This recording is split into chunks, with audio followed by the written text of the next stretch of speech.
Ce soir, notre proclamation est directement liée au thème que je vais aborder. Elle est extraite d'Éphésiens, chapitre 2, versets 8 à 10. Éphésiens, chapitre 2, versets 8 à 10. Car c'est par la grâce que vous êtes sauvés, par le moyen de la foi. Et cela ne vient pas de vous, c'est le don de Dieu. Ce n'est point par les œuvres, afin que personne ne se glorifie, car nous sommes son ouvrage, ayant été créés en Jésus-Christ pour de bonnes œuvres que Dieu a préparées d'avance, afin que nous les pratiquions.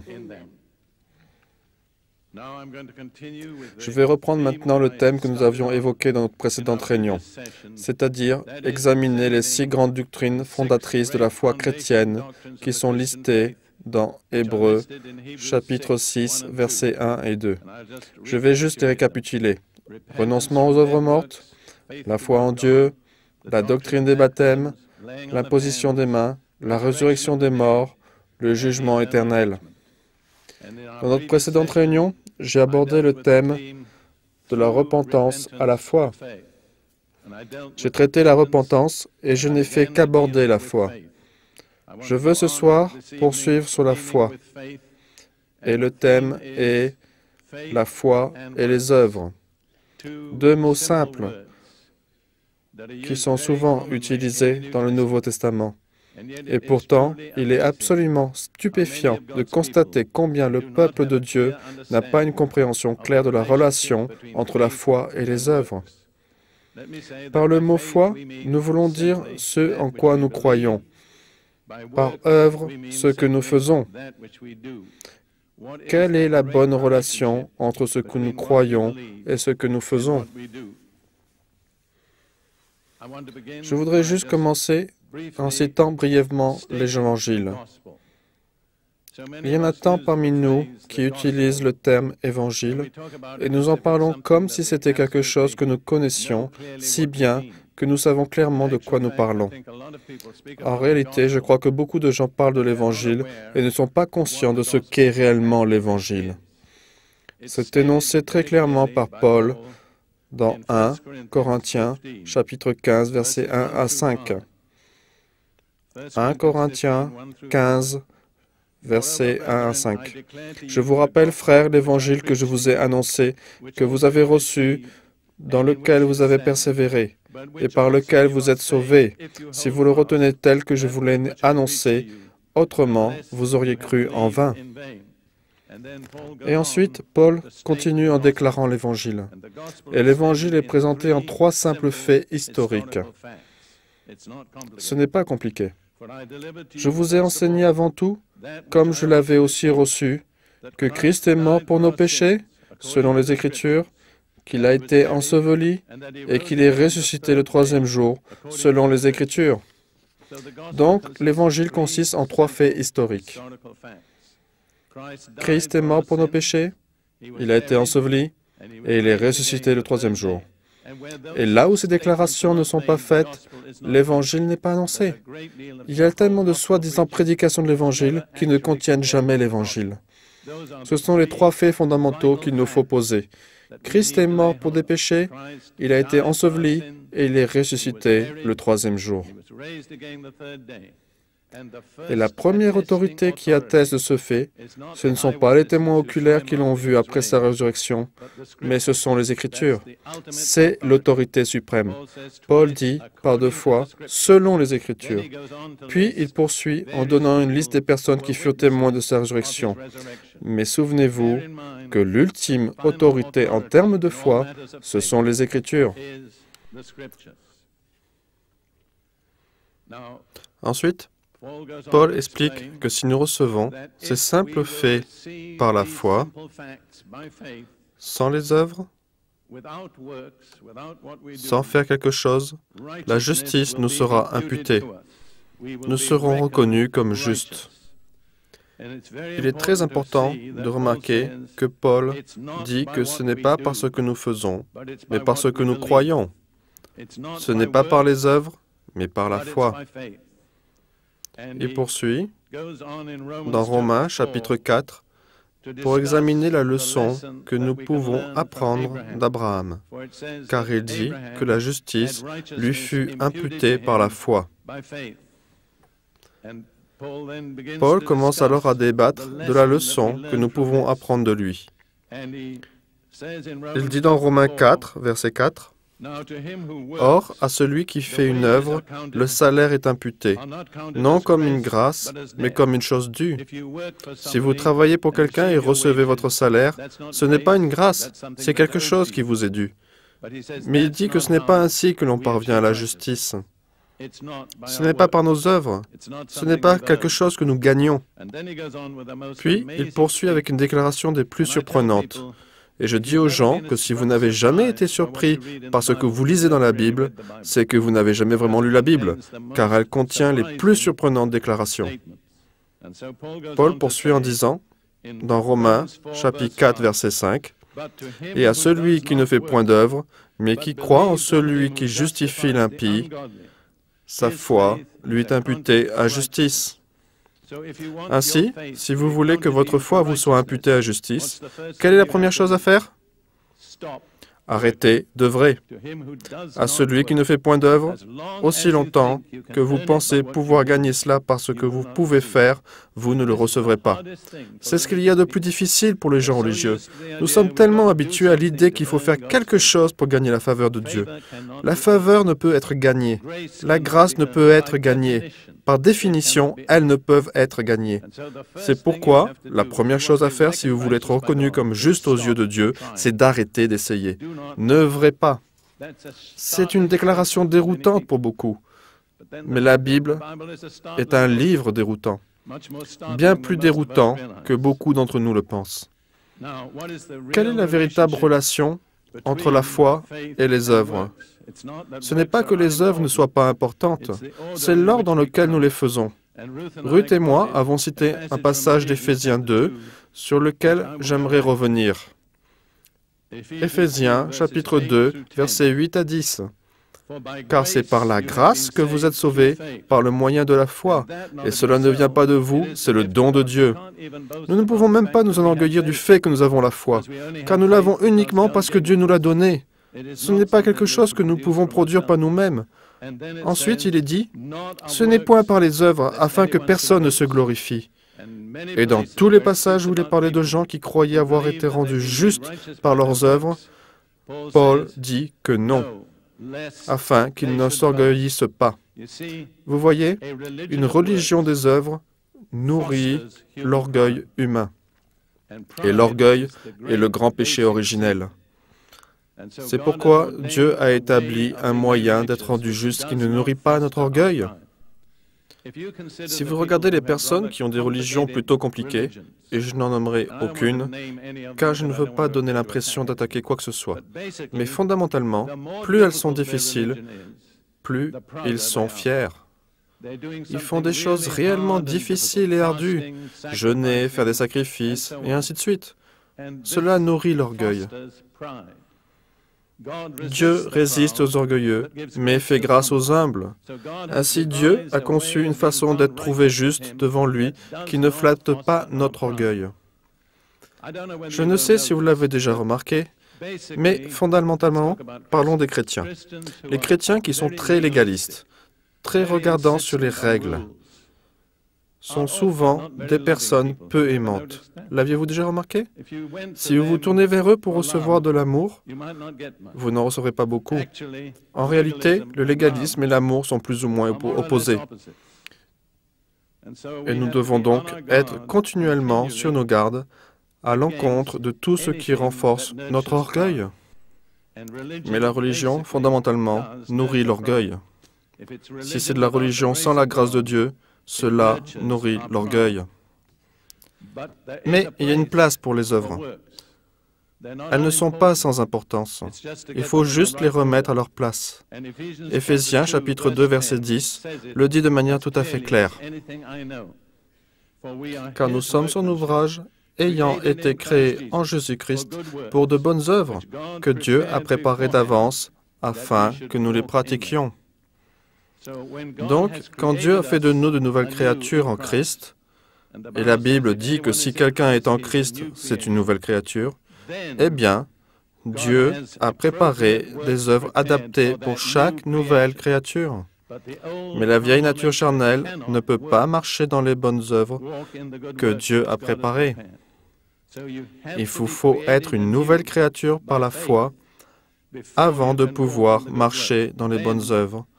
Alors, les bonnes œuvres deviennent extrêmement importantes.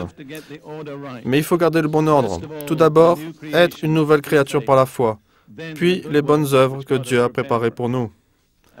Je ne sais pas si vous avez réalisé, vous n'avez pas vraiment besoin d'établir ce que vous devriez faire pour Dieu. Si vous êtes une nouvelle créature en Christ, car Dieu a déjà tout préparé pour vous. Ce que vous avez à faire est de découvrir ce que Dieu a préparé pour vous d'ores et déjà. N'essayez pas de faire vos propres plans pour votre vie. Cherchez à découvrir quel est le plan de Dieu pour votre vie. Et bien souvent, c'est très différent de ce à quoi vous vous seriez attendu. Je vais vous donner un bref exemple, tiré de ma propre expérience. J'étais un enfant unique. Je n'avais ni frère ni sœur. J'ai été élevé en internat de 9 à 25 ans. J'ai à peine fréquenté des filles, à part quelques petites amies que j'avais. Fondamentalement, les filles représentaient des êtres mystérieux, avec lesquels je ne savais pas comment communiquer. Mais quand Dieu m'a appelé, j'ai épousé une femme qui avait un foyer pour enfants. Et le jour même où je l'ai épousée, je suis devenu le père adoptif de 8 petites filles. Vous voyez, personne n'aurait imaginé que c'était bien ce qu'il fallait pour Derek Prince. Si j'avais planifié ma propre vie, jamais cela ne serait arrivé. Mais il s'agissait des bonnes œuvres que Dieu avait préparées pour que je les fasse. Je trouve une grande satisfaction, bien que j'ai connu bien des échecs, à savoir que fondamentalement, je suis rentré dans les bonnes œuvres que Dieu avait préparées pour moi. Maintenant, revenons un peu aux définitions. Et c'est ici que nous devons bien clarifier les choses. En fait, il faut que les choses soient très claires dans votre esprit tout le temps. Combien d'entre vous sont d'accord avec moi? Bon, il nous faut maintenant examiner brièvement la nature de la grâce. La grâce est un mot merveilleux, mais trop souvent mal interprété.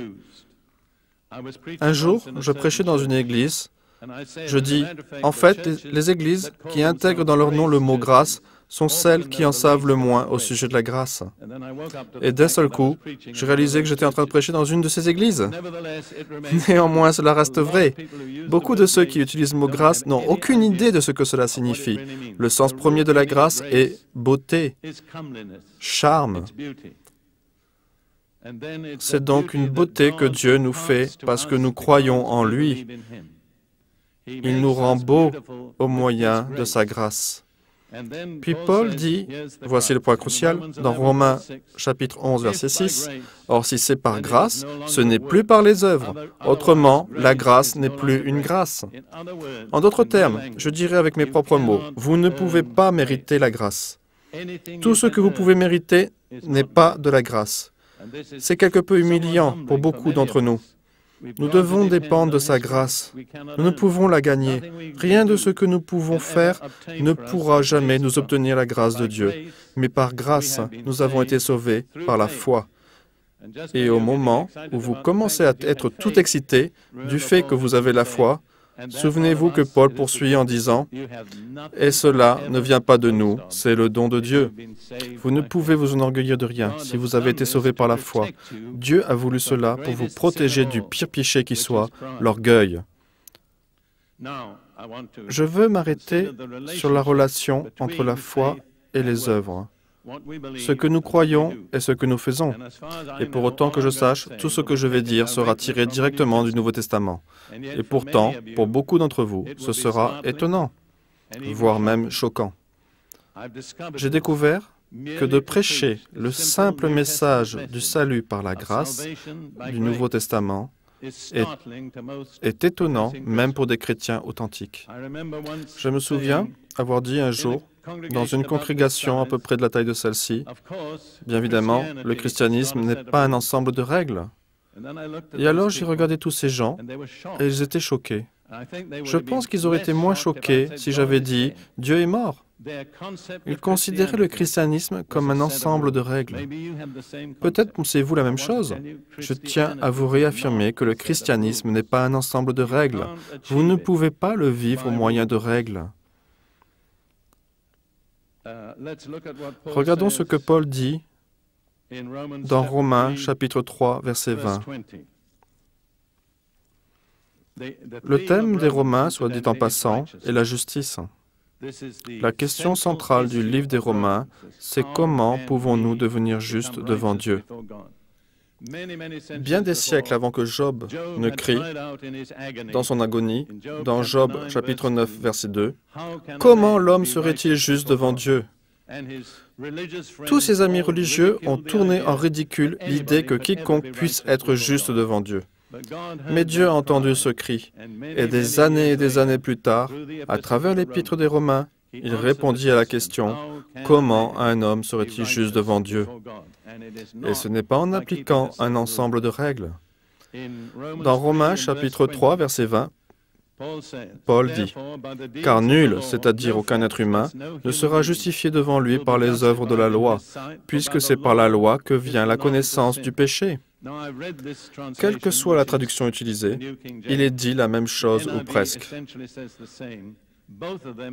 Toutes ont rajouté des termes qui n'existaient pas à l'époque.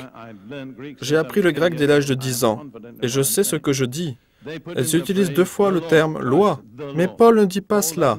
Il dit « Ainsi donc, par les actes de la loi, aucune chair ne sera sauvée, car par la loi arrive la connaissance du péché. » Vous vous dites, bon, mais alors quel était le but de la loi? Le but de la loi était de poser le diagnostic de Dieu afin d'exposer votre problème, pour poser clairement que vous avez un problème, qui est le péché.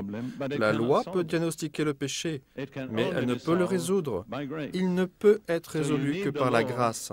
Vous avez donc besoin de la loi pour en arriver à reconnaître que vous avez besoin de la grâce.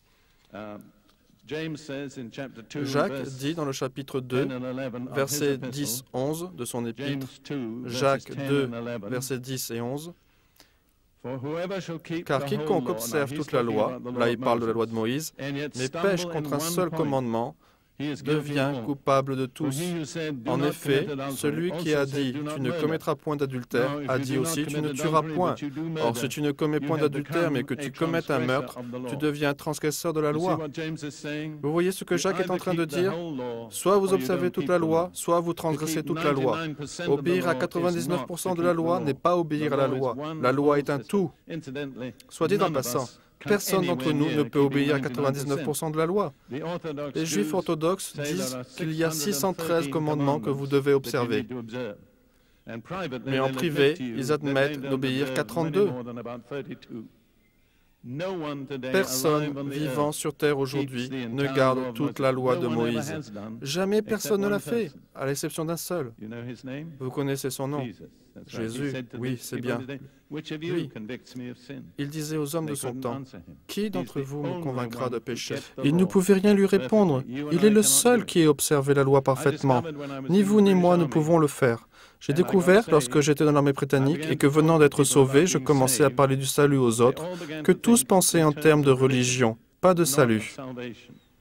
Et je les voyais, le plus souvent, me dresser une petite liste des règles qu'ils observaient. C'était leur justice. C'était adapté sur mesure à leur propre situation. S'ils faisaient quelque chose de mal, ils ne le mettaient pas dans leur liste de règles. J'ai constaté que c'est la façon de penser de l'homme. Je suis juste en respectant un certain nombre de règles. Eh bien non, vous ne l'êtes pas. Vous le pourriez si vous obéissiez à toute la loi, mais vous ne le faites pas. Personne ne le fait. Donc vous ne pouvez pas dire « J'observe tellement de points de la loi, et c'est tout ce qui est demandé. » Car la loi est un tout. Soit vous lui obéissez, soit vous la transgressez. Si vous l'observiez tout entière, Dieu pourrait vous considérer comme juste. Mais vous ne pouvez pas. Et la seule alternative qui vous reste, c'est la grâce. Quelque chose que vous ne pouvez pas mériter.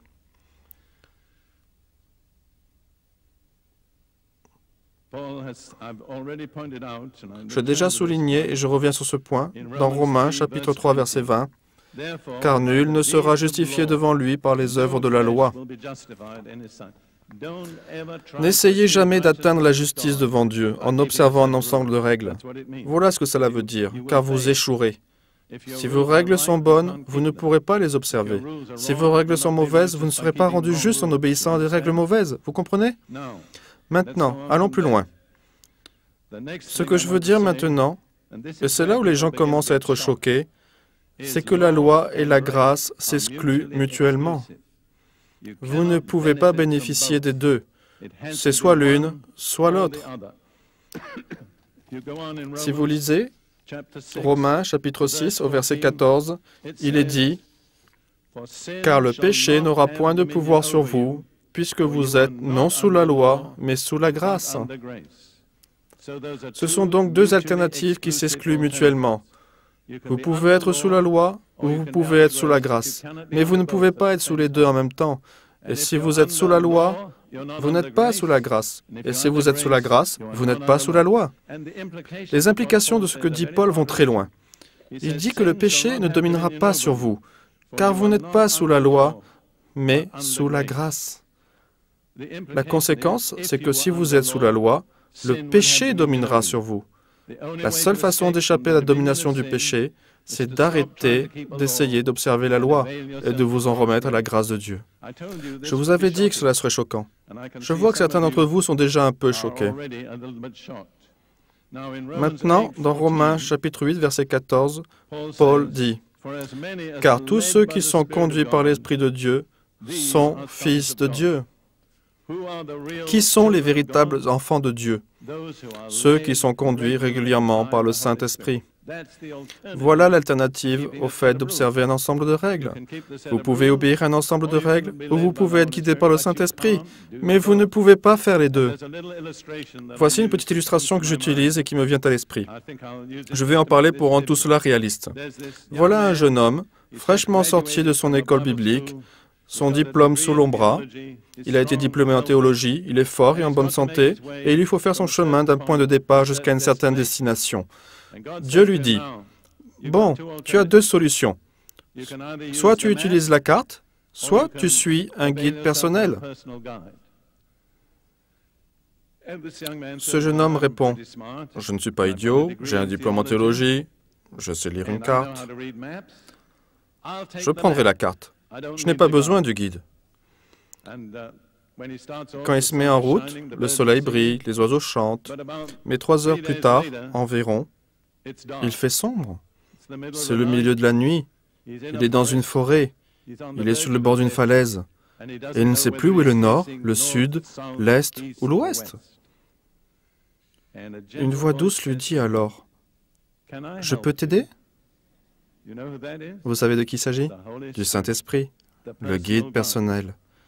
Alors il dit, « Saint-Esprit, j'ai vraiment besoin de toi. » Le Saint-Esprit lui fait changer de direction et ils reprennent le chemin ensemble. Puis après, un petit moment, il se dit en lui-même, « Je crois que j'étais un peu bête. J'aurais pu m'en sortir tout seul. Je n'avais vraiment pas besoin de paniquer comme ça. » Il regarde autour de lui et son guide n'est plus là. Il est tout seul. Je peux y arriver. 3 jours plus tard, à nouveau, il se retrouve en plein milieu d'un marais. Chaque nouveau pas le fait s'avancer davantage et il ne peut plus en sortir. La douce voix se fait entendre à nouveau. « Peut-être as-tu besoin de moi maintenant? Oh, Saint-Esprit, s'il te plaît, aide-moi. Il n'y a que toi qui puisses me sortir de là. » Et ainsi, il marche avec le Saint-Esprit le long du chemin qui l'amène à sa destination. Quand il dit au Saint-Esprit, à son guide, « Tu sais, j'ai une très bonne carte. Peut-être pourrais-je partager ma carte avec toi? » Le guide lui répond, « Merci, mais je n'ai pas besoin de la carte, je connais le chemin. Et en plus, c'est moi qui ai fait cette carte. » Vous comprenez le message? Combien de temps nous faudra-t-il pour comprendre que nous ne pouvons pas y arriver tout seuls? Ce ne sont pas nos bonnes œuvres, ce n'est pas le fait d'observer des règles, c'est le Saint-Esprit, l'Esprit de grâce. Ceux qui sont guidés régulièrement par le Saint-Esprit, ceux-là sont les enfants de Dieu. Et dans Galates, chapitre 5, Paul revient sur ce thème. Je tiens à souligner que c'est l'un des thèmes les plus importants du Nouveau Testament. Quelqu'un qui n'a jamais vraiment approfondi ce sujet vit dans un état nébuleux. Je crois que c'est là où vivent beaucoup de chrétiens. Ils vivent dans une sorte de flou, à mi-chemin entre la loi et la grâce. Et ils ne savent pas quel est l'un et quel est l'autre, ni comment se rendre digne de la grâce de Dieu. Dans Galates, chapitre 5, verset 18, Paul dit, « Si vous êtes conduits par l'Esprit, vous n'êtes point sous la loi. » Il a dit auparavant que ceux qui sont conduits par l'Esprit, ceux-là sont fils de Dieu. Vous avez donc le choix. Vous pouvez vivre comme un fils de Dieu, être conduit par le Saint-Esprit, ou tourner le dos au Saint-Esprit et essayer d'obéir à la loi. Mais vous ne pouvez combiner les deux. C'est l'essence même de ce que j'essaie de vous dire. C'est ainsi que les gens restent dans le flou. Ils font confiance à moitié à la grâce et à moitié à leur petit ensemble de règles qu'ils observent. Surtout, par pitié, comprenez bien que je ne suis pas en train de dire que c'est une mauvaise chose d'observer des règles. Ce que je dis, c'est qu'obéir à des règles ne vous rend pas juste. Vous avez bien saisi? Je vais le répéter. Observer des règles ne fait pas de vous quelqu'un de juste. La plupart d'entre vous appartiennent à une église ou une dénomination qui a ses propres règles. Je pense que si vous appartenez à l'un de ces groupes, vous devez observer certaines règles. Si vous ne pouvez pas obéir à ces règles, vous ne devriez pas en faire partie. Mais observer ces règles ne vous rend pas juste. En réalité, c'est une grande source de division dans le corps de Christ, car la majorité des groupes religieux ont leurs propres règles. Les catholiques ont les leurs, les baptistes en ont d'autres, les adventistes du 7e jour en ont d'autres encore, les pentecôtistes également, etc. La plupart des personnes de ces groupes pensent qu'observer leurs règles les rend justes. Du fait, ils regardent ceux qui ont des règles différentes en disant « Ils ne sont pas vraiment justifiés, car ils ne gardent pas nos règles. » Vous voyez ainsi ce que fait le légalisme? Il divise le corps de Christ. Les baptistes sont libres d'observer leurs règles, pourvu qu'elles soient bibliques. De même pour les pentecôtistes, les catholiques, pourvu qu'elles soient bibliques. Mais rappelez-vous qu'aucun d'eux n'est justifié par l'observation de leurs règles. Ils ne sont justifiés que par la foi. Le problème est que si nous focalisons sur les règles, nous passerons sûrement à côté de la foi et nous nous retrouverons encore dans ce flou. Ou bien comme ce jeune homme qui pensait qu'il pouvait se diriger d'après la carte et qu'il a fini par s'enliser. Certains parmi vous savent très bien ce que veut dire s'enliser. En fait, certains d'entre vous sont ici parce que vous êtes sortis du bourbier et vous prenez conscience que vous avez besoin du Saint-Esprit. Amen? Amen. Je vais à présent faire une autre déclaration choquante. Je ne me serais pas permis de le faire si Paul ne l'avait fait avant moi. Vous la trouverez dans Romains chapitre 7. Je vous le dis, l'Épître aux Romains est le livre le plus formidable qui soit. J'étais professeur de logique avant de devenir chrétien. Et la logique m'intéressait vraiment, et je trouve que la logique est quelque chose de formidable. C'est comme un ordinateur. Si vous introduisez dans l'ordinateur les bonnes informations, vous obtenez les bons résultats. Mais si vous y introduisez les mauvaises informations, vous obtiendrez les mauvais résultats. La logique ne vous donne pas les réponses. La logique vous permet simplement de savoir si vos conclusions sont compatibles entre elles. Aussi, je peux dire que de tout ce que j'ai lu jusqu'à maintenant, la Bible est le livre le plus logique. Personnellement, je ne me sens pas intellectuellement inférieur parce que je crois en la Bible. C'est ma position personnelle. Je voudrais vous suggérer de ne pas vous sentir intellectuellement inférieur. Ils peuvent vous coller l'étiquette de fondamentaliste. Soyez un fondamentaliste, quelle qu'en soit la définition. En réalité, cela est principalement utilisé pour susciter les émotions d'autrui contre vous. Les personnes qui parlent du fait d'être un fondamentaliste n'ont pas défini ce qu'est le fondamentalisme.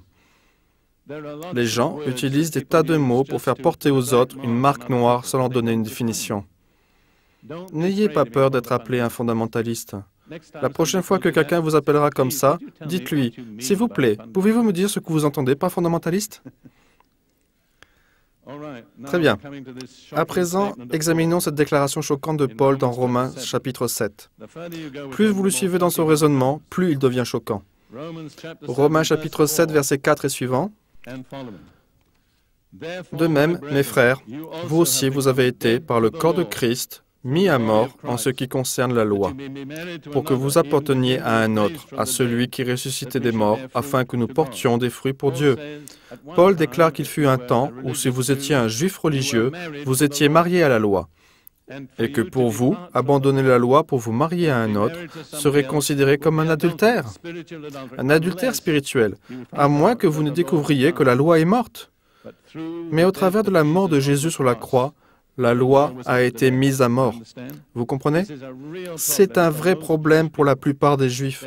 Ils ont le sentiment que s'ils n'essaient pas de garder la loi, et en fait, ils n'y parviennent pas vraiment, ils sont infidèles à leur époux.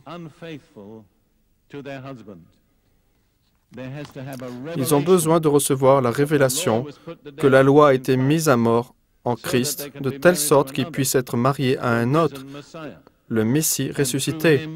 Et à travers lui, eux et nous ensemble, pouvons porter du fruit. Vous comprenez? Le fruit est le produit d'une union. Mais ce à quoi nous sommes unis déterminera ce que nous produirons. Mais si nous sommes unis, en union avec Christ, alors nous produirons le fruit de l'Esprit. Puis en poursuivant, Paul déclare, « Car lorsque nous étions dans la chair, les passions des péchés, provoquées par la loi, agissaient dans nos membres, de sorte que nous portions des fruits pour la mort. » C'est une déclaration étonnante, n'est-ce pas? Les passions des péchés provoquées par la loi. En d'autres termes, Paul dit que la loi fait émerger les passions des péchés. Vous comprenez bien cela? Laissez-moi vous donner un autre passage dans 1 Corinthiens, chapitre 15, verset 56. C'est une de ces déclarations stupéfiantes. L'aiguillon de la mort, c'est le péché, et la puissance du péché, c'est la loi. Paul poursuit dans Romains 7 et dit qu'il n'y a rien de mauvais dans la loi. Elle est parfaite. Le problème est en nous. Voyez-vous, si je peux m'exprimer ainsi, la loi agit de l'extérieur. Elle dit, fais ceci, ne fais pas cela. Vous dites, d'accord, je ferai ceci, je ne ferai pas cela. Et en agissant ainsi, vous vous appuyez sur vos propres capacités. Voilà le problème, car vous n'avez pas la capacité de faire ce qui est bien et d'éviter ce qui est mal. Voyez-vous, l'essence même de notre nature est de nous faire croire en nous-mêmes et de ne pas vouloir dépendre de Dieu. Revenons à la tentation dans le jardin d'Éden. Quelle était la motivation que Satan a utilisée? Vous serez comme Dieu. Il n'y a rien de mal à être comme Dieu. Quel était le problème? Ils voulaient être comme Dieu sans dépendre de Dieu. Ils auraient dépendu de leur connaissance du bien et du mal. Voilà la racine du problème de l'humanité. C'est la racine du problème des gens religieux. Nous voulons être comme Dieu, mais nous ne voulons pas dépendre de Dieu. L'essence même du péché est de refuser de dépendre de Dieu. C'est le péché dans son essence. Il ne s'agit pas d'un péché particulier que vous commettez. Il s'agit d'une attitude d'indépendance qui rejette la grâce de Dieu en dehors de votre vie. Voilà, à mon sens, la chose la plus dure que Dieu travaillait en vous et en moi. C'est cette attitude d'autosatisfaction. Je peux le faire par moi-même, je n'ai pas besoin de Dieu. Pour autant que je sache, et c'est juste une opinion, il n'y a que deux types de créatures dans l'univers qui ont voulu être indépendantes de Dieu. Les premières sont les anges déchus, qui ont suivi Satan dans sa rébellion. L'autre, c'est la race humaine. Rien d'autre dans l'univers ne désire être indépendant de Dieu. Les oiseaux ne refusent pas la dépendance à Dieu. Les créatures non plus, les poissons non plus, les étoiles non plus. Tous sont heureux de dépendre de Dieu. Mais nous avons, vous et moi, à cause de la chute et de notre nature charnelle, hérité de ce problème. Nous n'aimons pas dépendre de Dieu. Nous aimons pouvoir déclarer « J'ai fait cela tout seul, je n'ai pas eu besoin de Dieu ». Chers amis, vous avez désespérément besoin de Dieu, et c'est quand vous pensez que vous n'avez pas besoin de lui que vous en avez le plus besoin. Et si vous analysez votre propre expérience chrétienne, je pense que vous découvrirez que tous les problèmes que vous avez rencontrés découlent de vos tentatives d'agir sans Dieu, du refus de dépendre de la grâce de Dieu.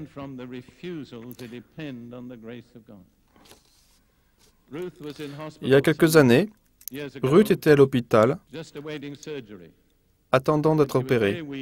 Elle était très faible, elle voulait lire sa Bible, mais elle n'en avait pas la force. La sœur supérieure, c'était un hôpital catholique. Soit dit en passant, si je devais choisir un hôpital d'Amérique, ce serait un hôpital catholique, car on y trouve encore au moins un petit reste de compassion. Il y en a très peu dans la plupart des autres. Ce n'est peut-être pas vrai ailleurs. C'est juste une remarque. Quoi qu'il en soit, Ruth était dans cet hôpital catholique et la sœur supérieure, qui devait avoir dans les 70 ans passés, effectuait cette tournée de visite des nouveaux patients et elle vit Ruth qui tenait sa Bible, mais n'avait pas la force de la lire. Cette chère sœur lui dit, « Y a-t-il quelque chose que je puisse faire pour vous ?» Ruth répondit, « Oui, voulez-vous me lire la Bible, s'il vous plaît ?»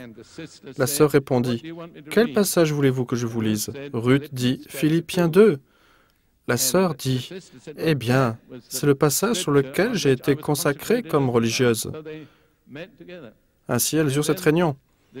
Puis, cette sœur catholique partagea quelque chose qui lui était arrivé. Elle avait participé à une retraite pour religieuses, au cours de laquelle l'orateur, qui était un moine trappiste, les trappistes ne sont pas autorisés à parler dans leur monastère. Ils ont fait vœu de silence. Mais quand ils y sont occasionnellement autorisés, ils peuvent enseigner les autres sur ce qu'ils ont appris pendant leur silence. Ainsi, ce moine enseignait ses sœurs catholiques, et voici ce qu'il a dit, et c'est ce qu'elle raconta à Ruth. Cela m'apporte une grande bénédiction, car j'ai vu que quand Dieu veut qu'une chose arrive, elle finit par arriver. Voilà un moine qui n'a pas le droit de parler, en train d'enseigner un petit groupe de sœurs catholiques, qui était juste un groupe isolé. Mais ce message m'a touché, et je l'ai enregistré tellement de fois qu'il a dû toucher le monde entier. Qui a voulu cela? Personne d'autre que Dieu. Quoi qu'il en soit, voici ce que ce moine trappiste a dit à ses sœurs. Priez pour ne pas désirer être estimée, ni être indépendante, ni pour contrôler. Voulez-vous prier ainsi? Cela demande un peu d'effort, n'est-ce pas?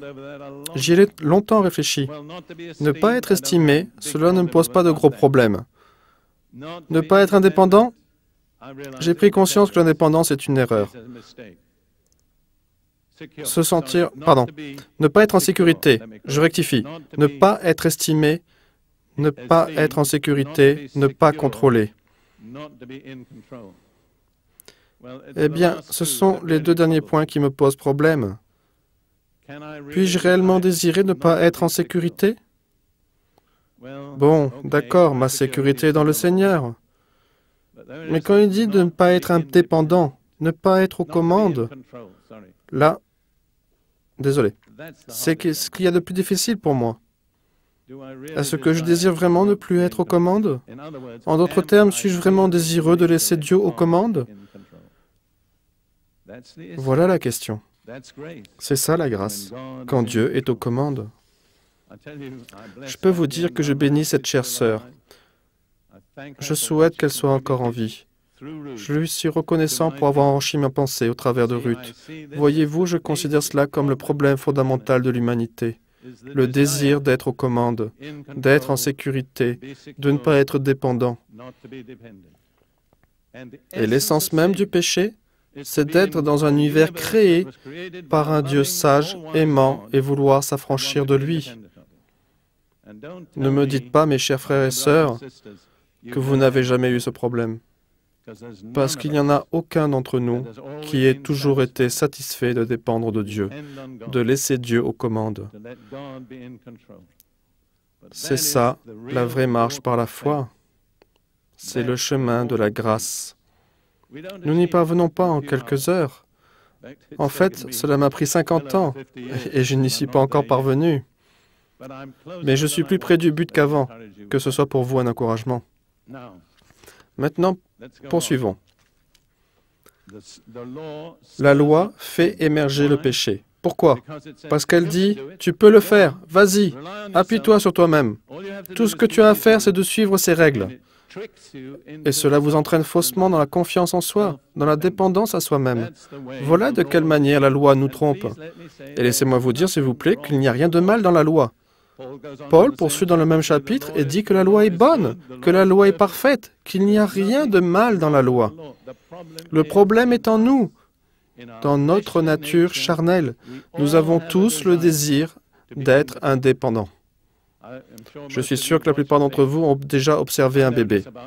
J'ai remarqué que vers les 2 ans, ce désir atteint son maximum. Vous dites à ce petit bout de chou de 2 ans, « Viens ici ». Et il tourne les talons et file de l'autre côté. Hein? Ce n'est pas vrai? C'est la vieille nature charnelle qui se manifeste en nous. La loi est le diagnostic de Dieu pour amener ce problème à la lumière. Voyez-vous, si vous allez voir un docteur et lui dites « Docteur, j'ai des maux d'estomac », il ne va pas se contenter de se lever et attraper une boîte de pilules. Il va chercher à savoir quelle est la cause de vos maux d'estomac. En d'autres termes, avant de vous prescrire un médicament, il va établir un diagnostic. Et c'est comme ça que Dieu agit avec nous. Il ne nous donne pas un médicament sans avoir d'abord diagnostiqué un problème. Ainsi, nous savons que nous avons absolument besoin d'un médicament. Bon, allons maintenant à Romains, chapitre 10, verset 4. Romains 10, 4. Car Christ est la fin de la loi pour la justification de tous ceux qui croient. C'est pourquoi, si vous êtes devenu un croyant en Jésus-Christ, c'est la fin de la loi. Pas la fin de la loi dans l'absolu, mais la fin de la loi pour être rendu juste. En tant que moyen pour atteindre la justification aux yeux de Dieu, Christ a mis un terme à la loi. Quand il est mort, c'en était fini. Quand il est ressuscité, il nous a offert une nouvelle voie pour être justifiés aux yeux de Dieu, qui n'est pas l'observation de la loi. Donc Christ est la fin de la loi pour la justification.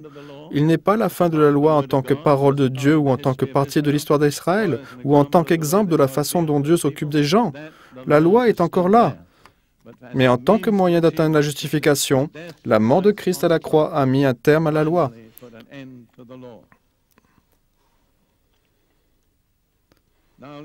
Jetons maintenant un coup d'œil à l'exemple des Galates. L'épître aux Galates est intéressante. Si vous pensez du point de vue théologique et que je devais vous demander quel problème traite Paul avec les Galates, vous me répondriez le légalisme. C'est la définition théologique officielle de ce problème. La plupart des épîtres que Paul adresse aux églises commencent par une chaleureuse action de grâce à Dieu pour toutes les bonnes choses qui se trouvent en elles. Même à l'église de Corinthe, où se trouvait un homme qui vivait avec la femme de son père, où l'on trouvait de l'ivrognerie à la table du Seigneur, il commence par exprimer chaudement sa reconnaissance à Dieu pour sa grâce. Mais quand il s'occupe des Galates, il est tellement rouge de colère, si je puis dire, qu'il ne prend même pas le temps de remercier Dieu pour sa grâce. Quel était le problème des Galates? Pas l'ivrognerie, pas l'immoralité. Alors quoi? Le légalisme. Paul considérait cela comme une menace beaucoup plus grave pour leur bien-être que l'immoralité ou l'ivrognerie. Comprenez-moi, s'il vous plaît. Je ne suis pas en train de dire que Dieu tolère l'immoralité ou l'ivrognerie. Je dis seulement que ce sont 2 problèmes plus faciles à traiter que le légalisme. Parce que le légalisme est tellement sournois. Ça semble si bien, on se sent à l'aise avec ça, et il est si difficile d'en être délivré. Voilà pourquoi Paul déclare en Galates, chapitre 1, verset 6, « Je m'étonne que vous vous détourniez si promptement de celui qui vous a appelé par la grâce de Christ pour passer à un autre évangile. Non pas qu'il y ait un autre évangile, mais il y a des gens qui vous troublent et qui veulent renverser l'évangile de Christ. » Vous voyez, il n'y a rien de déviant à dire. Il déclare seulement, « Je m'étonne que vous vous détourniez si promptement. » Vers quoi? Vers le légalisme, vers l'observation d'un ensemble de règles et croire qu'elles peuvent conduire à la justification. Et ensuite, dans Galates 3, il revient à ce thème au verset 1er. Ô Galates, dépourvus de sens, qui vous a ensorcelé? Je me rappelle avoir lu ce verset il y a des années et avoir réalisé tout à coup le sens de ce passage, à savoir que des pentecôtistes ou des chrétiens charismatiques pouvaient aussi être ensorcelés. Car il n'y a pas de doute que les Galates étaient charismatiques. Cela a résolu un gros problème que j'avais, en m'éclairant sur une situation qui était survenue dans une congrégation dont j'étais le pasteur.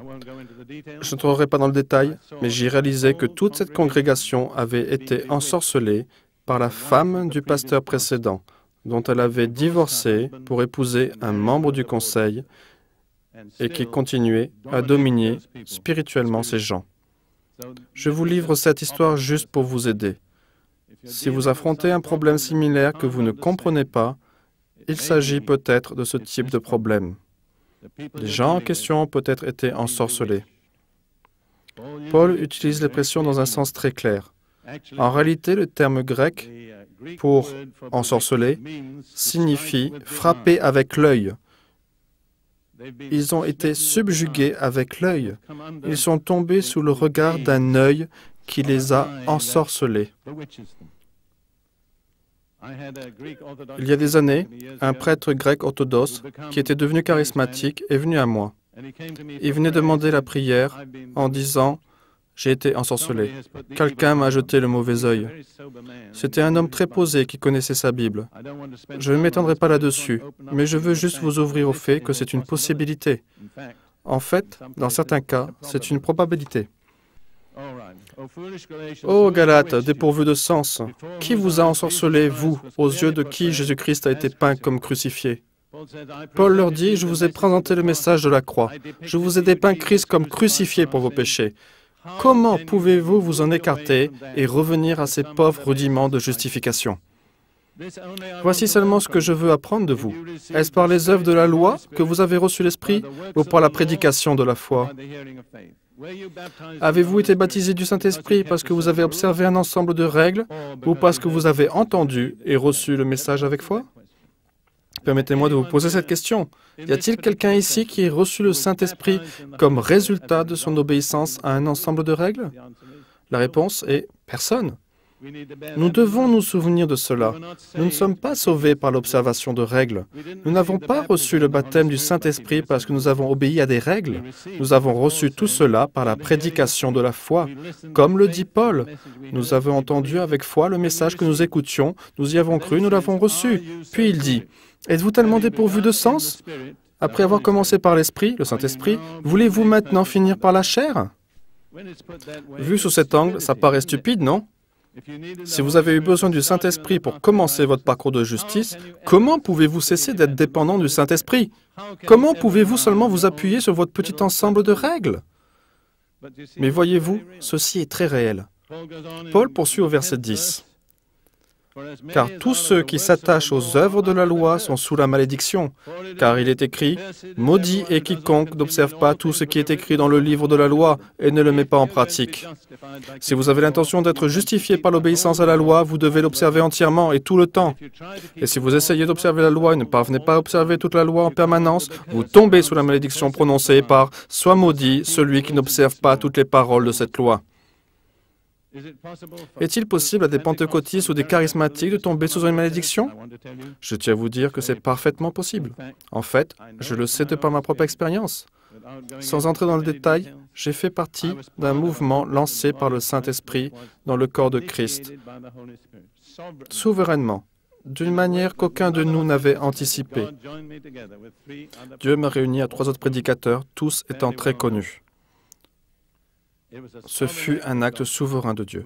Nous avons commencé dans l'esprit, et 1 an plus tard, nous avons fini avec la chair. Et les résultats furent désastreux. Voilà pourquoi je sais que c'est une réalité. Vous regardez quelqu'un à qui c'est arrivé. Dieu, dans sa grâce, m'en a retiré, parce que je crois, j'ai lu ma Bible, je l'ai cru, et j'ai vu dans quelle situation je me trouvais. Je tiens à vous dire, mes chers frères et sœurs, que ce ne sont pas des choses du passé.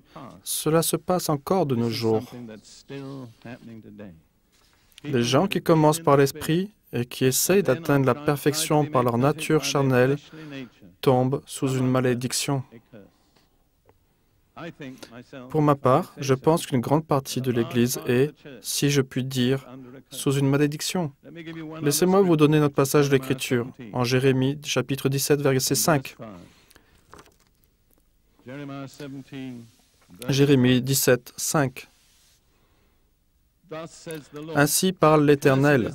Maudit soit l'homme qui se confie dans l'homme, qui prend la chair pour son appui et qui détourne son cœur de l'Éternel. Du fait qu'il est dit que son cœur se détourne de l'Éternel, il est évident que cet homme avait une relation avec le Seigneur. Seulement, après avoir connu cette relation avec le Seigneur, il a commencé à mettre sa confiance en l'homme, en lui-même, et son cœur s'est éloigné de Dieu. Eh bien, je pense que cela est arrivé à la majorité des églises chrétiennes engagées. Je ne vais pas donner de nom, mais la plupart des dénominations ou des grands mouvements de l'Église que nous connaissons ont été suscités par une œuvre souveraine du Saint-Esprit, par la grâce de Dieu. Ils n'auraient jamais pu s'élever jusque-là sans cela. Mais aujourd'hui, combien d'entre eux continuent par la grâce de Dieu? Je dirais très peu. Par conséquent, ils se sont placés d'eux-mêmes sous la malédiction prononcée en Jérémie 17, 5. Maudit soit l'homme qui se confie dans l'homme, qui prend la chair pour son appui. Permettez-moi d'illustrer cela par une expérience personnelle. Ruth et moi-même avions décidé de vendre notre maison à Jérusalem et nous sommes allés voir des agents immobiliers qui nous dirent « C'est une belle maison, vous la vendrez rapidement, voilà ce qu'elle vaut. » Pendant 14 mois, elle ne se vendit pas. Nous ne comprenions pas. Mais j'étais présent au culte dans l'église de Christ, l'église dont nous étions membres à Jérusalem, et le pasteur d'alors dit « Je dois aller prier pour un homme qui a besoin d'être délivré d'esprits mauvais. » Tous les pasteurs n'ont pas coutume de parler ainsi, mais lui, si. C'est pour cela que nous l'aimons. J'ai donc pensé que je devais essayer de l'aider. Je suis allé à cette réunion, et l'homme en question était un missionnaire venu d'Afrique qui était tombé là-bas sous une malédiction. Je me dois de vous expliquer en 2 mots que la malédiction fut prononcée par un évêque africain noir. Il était à 2 doigts de la mort. Nous avons exercé notre ministère sur lui et il fut délivré de beaucoup de démons, puis nous en sommes venus à évoquer toute son attitude face à la vie. Vous savez, il me semble que vous avez une grande confiance en vous-même. Vous ne vous appuyez pas vraiment sur la grâce de Dieu, lui ai-je dit. En fait, j'ai eu aussi ce problème. Je n'avais pas l'intention de lui dire cela. C'est juste sorti comme ça. J'ai eu ce problème parce qu'en voulant vendre ma maison, j'ai fait confiance à ce que je pouvais faire. Je me suis appuyé sur moi-même. Ruth me dit devant tout le monde, avec cette franchise si caractéristique, « Tu es donc sous une malédiction ?» Je lui ai dit, « C'est vrai, je suis sous une malédiction. » Je l'ai confessé, m'en suis repenti, et je fus délivré de la malédiction.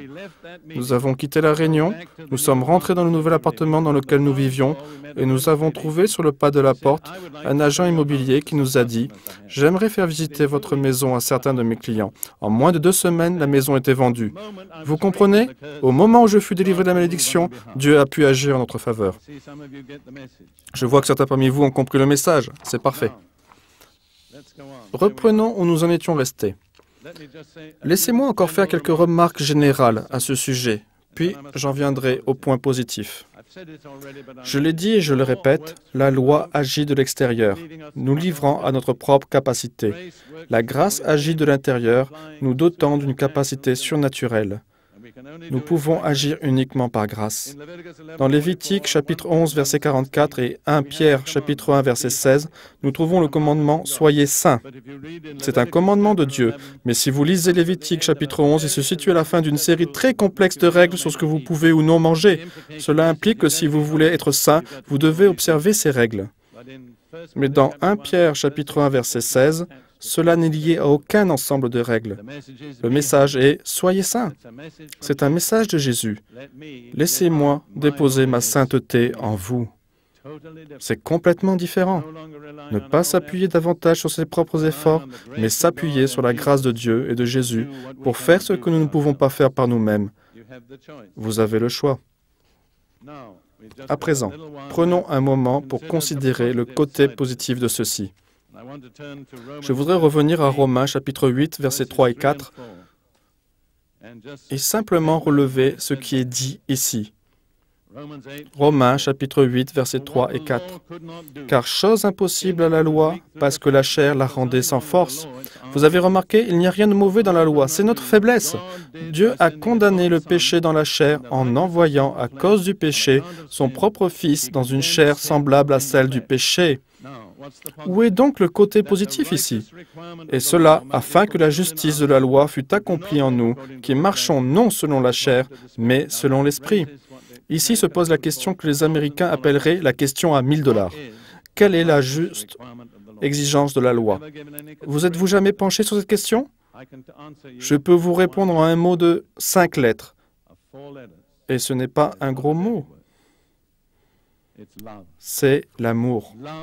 L'amour représente toute la juste exigence de la loi. Et je vais vous le montrer très rapidement au travers de quelques passages. Puis nous conclurons. Dans Matthieu 22,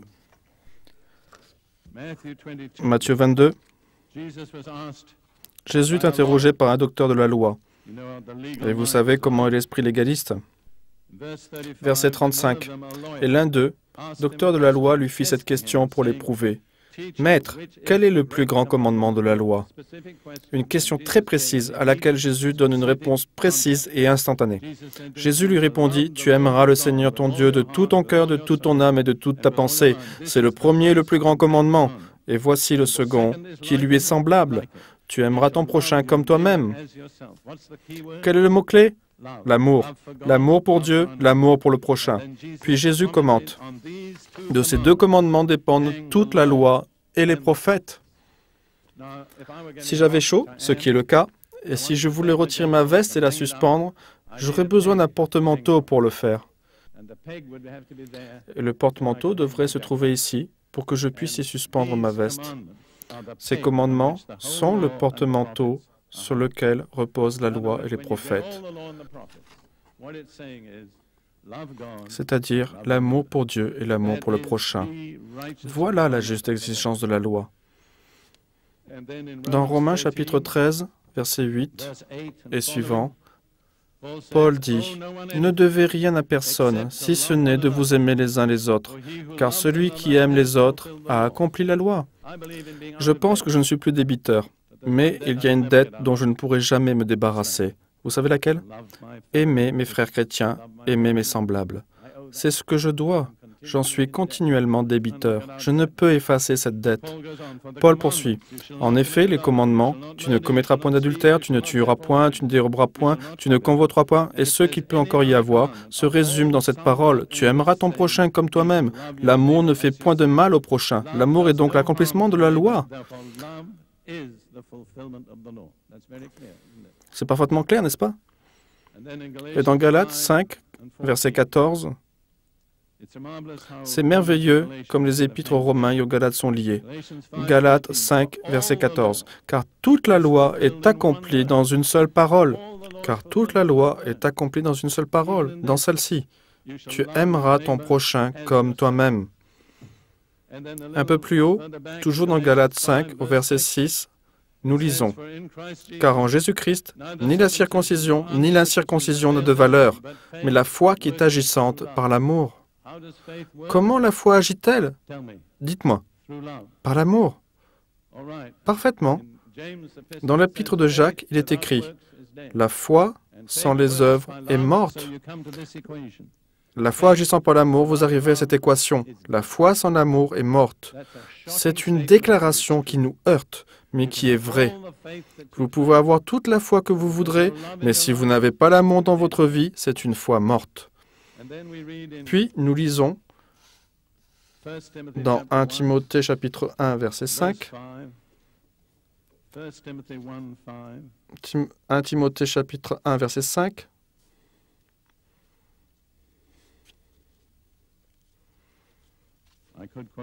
Je pourrais citer le passage, mais je veux le lire. Le but du commandement, c'est une charité venant d'un cœur pur, d'une bonne conscience et d'une foi sincère. Quelques-uns, s'étant détournés de ces choses, se sont égarés dans de vains discours. Dans une version américaine, c'est traduit par le but de l'enseignement et l'amour. Quand je lis cela, je me dis à moi-même, est-ce là tout le but de mon enseignement? Mon but était-il de produire des gens aimants? Quand je repense à tous ceux qui ont été sous mon ministère, je ne suis pas sûr. Parce que je suis essentiellement un enseignant, et un enseignant donne un enseignement. Savez-vous ce que fait l'enseignement? Il enfle, il rend les gens orgueilleux. J'ai essayé de toutes mes forces d'enseigner sans produire des gens orgueilleux. Mais quand je regarde en arrière, à certains de ceux que j'ai enseignés, je me dis, eh bien, je ne pense pas avoir fait du très bon travail. Le but de notre enseignement, c'est l'amour. Paul dit même que si vous vous écartez de ce but, tout ce que vous ferez ne sera que de vains discours. Jetons maintenant un coup d'œil à l'Église telle que nous la connaissons. Combien de vains discours circulent dans l'Église? Combien de prédications, d'enseignements et d'activités qui ne produisent pas l'amour? Tout cela n'est qu'un effort perdu. C'est totalement inefficace. Frères et sœurs, si vous êtes dans un ministère quelconque, je veux vous lancer un défi. Analysez vos motivations. Quel type de résultat visez-vous? Deuxièmement, si vous escomptez produire de l'amour, y parvenez-vous? Et si vous n'avez pas pour but de produire de l'amour, vos discours ne sont que des paroles vaines. Voilà une affirmation qui va très loin, n'est-ce pas? Voyez-vous, la loi nous motive par la peur, mais Jésus nous motive par l'amour. Il dit, si vous m'aimez, gardez mes commandements. La peur ne produit pas ce résultat. On trouve beaucoup de religions qui motivent les gens par la peur et qui produisent les résultats les plus terribles, y compris certaines formes de christianisme engagé. Ce que je veux dire, et nous voici parvenus à la fin, l'obéissance à l'amour est progressive. Vous n'êtes pas parfait dans l'amour, d'accord? Venez me rejoindre. Je ne suis pas parfait non plus. Mais cela ne veut pas dire que je ne suis pas considéré comme juste, parce que tant que nous n'avons pas atteint le but, notre foi nous est imputée à justice. Acceptez-vous cela? Aussi longtemps que vous croirez, votre foi vous est imputée à justice. Ceci est magnifiquement illustré par les mots de Jésus à Pierre lors de la Sainte Seine. Il lui dit, « Pierre, tu vas me renier 3 fois. » Pierre répond, « Non, jamais. » Et Jésus dit, « Mais j'ai prié pour toi, afin que ta foi ne défaille pas. » Quel est le point important ici? Que votre foi ne défaille pas. Nous pouvons commettre toutes sortes d'erreurs. Nous pouvons même commettre des péchés. Nous ne sommes pas arrivés au but. Nous ne sommes pas parfaits. Mais aussi longtemps que nous continuons à croire, notre foi nous est imputée à justice, jusqu'à ce que nous atteignions le but. Laissez-moi finir avec un passage de l'épître de Jacques que j'aime beaucoup. Je n'ai pas le temps de le commenter, mais laissez-moi vous le donner. Jacques, chapitre 1, verset 25. Mais celui qui aura plongé les regards dans la loi parfaite, la loi de la liberté, et qui aura persévéré, n'étant pas un auditeur oublieux, mais se mettant à l'œuvre, celui-là sera heureux dans son activité. Quelle est la loi parfaite de la liberté en un mot? L'amour, bien sûr. Voyez-vous, si vous aimez vraiment, vous êtes une personne complètement libre, parce que vous pouvez faire tout ce que vous voulez. Vous pouvez toujours aimer les gens. Ils peuvent vous mépriser, ils peuvent vous persécuter, ils peuvent même vous tuer, mais ils ne peuvent pas vous empêcher de les aimer. La personne dont la motivation est l'amour est la seule personne totalement libre du monde. Amen? Amen.